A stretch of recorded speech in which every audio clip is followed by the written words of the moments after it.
Fala galera, aqui é o Paulo Aragão falando, sejam todos bem-vindos ao Giro Bitcoins, podcast diário que vai te informar no menor tempo possível sobre as últimas notícias que agitaram o mercado cripto mundial.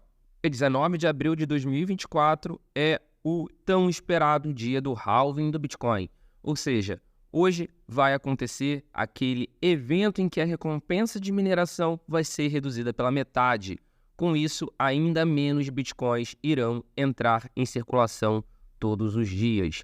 É esperado para o final do dia de hoje o halving, mas de qualquer forma chegamos no tão esperado dia.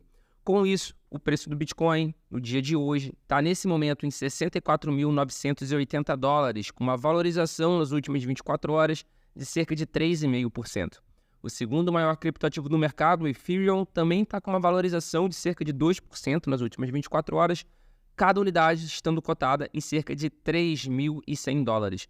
É claro que essa valorização não se deve apenas ao halving, sem sombra de dúvida. Tem muitos outros fatores e o halving, geralmente, ele nem gera uma alta no momento. Ele gera condições para uma alta de longo prazo.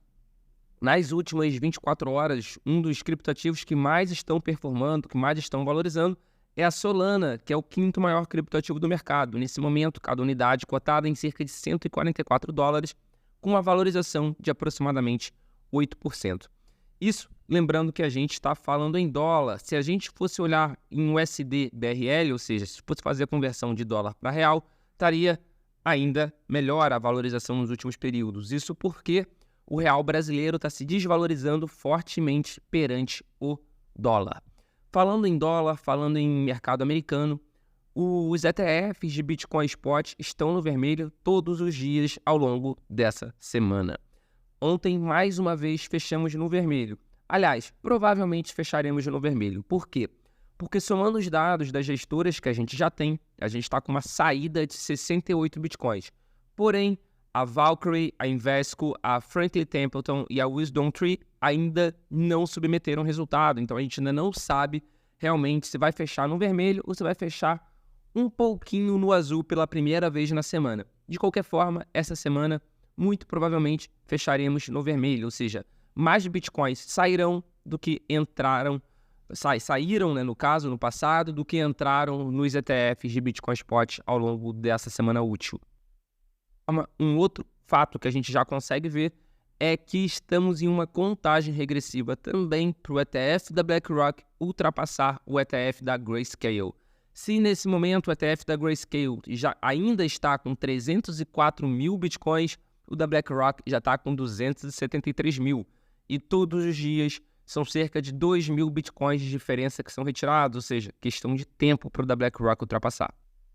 No episódio de hoje, a Tether, que é a operadora da stablecoin USDT, que é a maior stablecoin do mundo em valor de mercado, está passando por uma reestruturação para introduzir novas divisões além do desenvolvimento de stablecoins.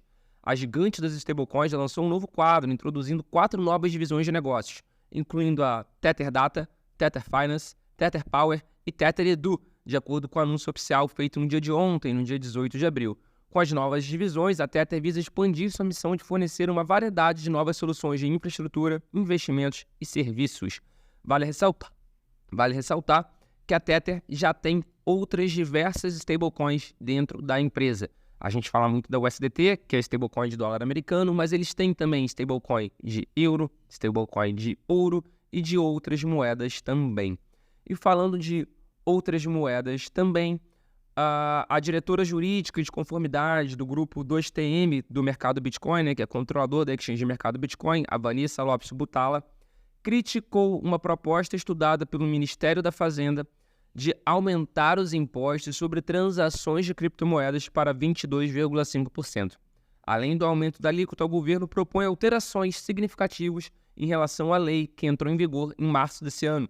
Impõe taxação diferenciada sobre ativos mantidos e transacionados em exchanges nacionais e estrangeiras.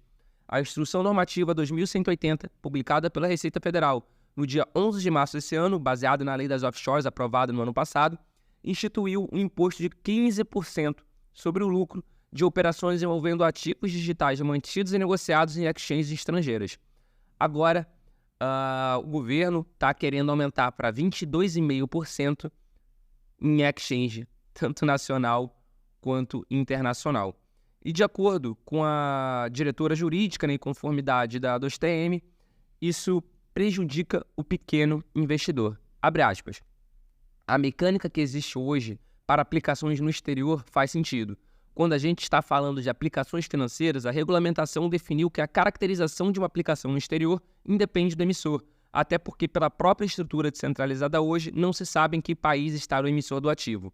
Mas se sabe que a empresa custodiada está em uma carteira, se sabe que a empresa que abriu a conta para aquele cliente aonde que ela está localizada.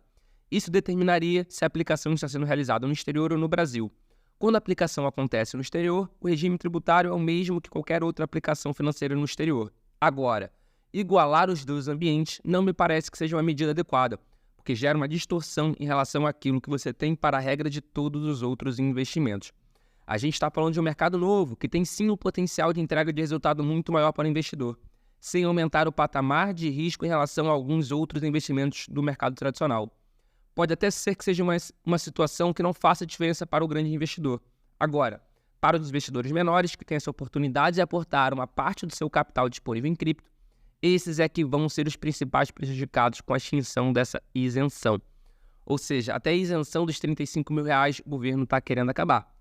O que, sem sombra de dúvidas, não era nada diferente do esperado. De qualquer forma, surpreendeu a Associação de Cripto no Brasil e muita gente agora vai começar a reclamar ainda mais do governo, sendo que já era, na minha opinião pessoal do Paulo Aragão, pedra cantada que todas as taxações possíveis seriam buscadas pelo governo atual. Esse foi o Giro Bitcoin de hoje. Muito obrigado pela sua companhia e a gente já tem um encontro marcado aqui no episódio na semana que vem. Valeu!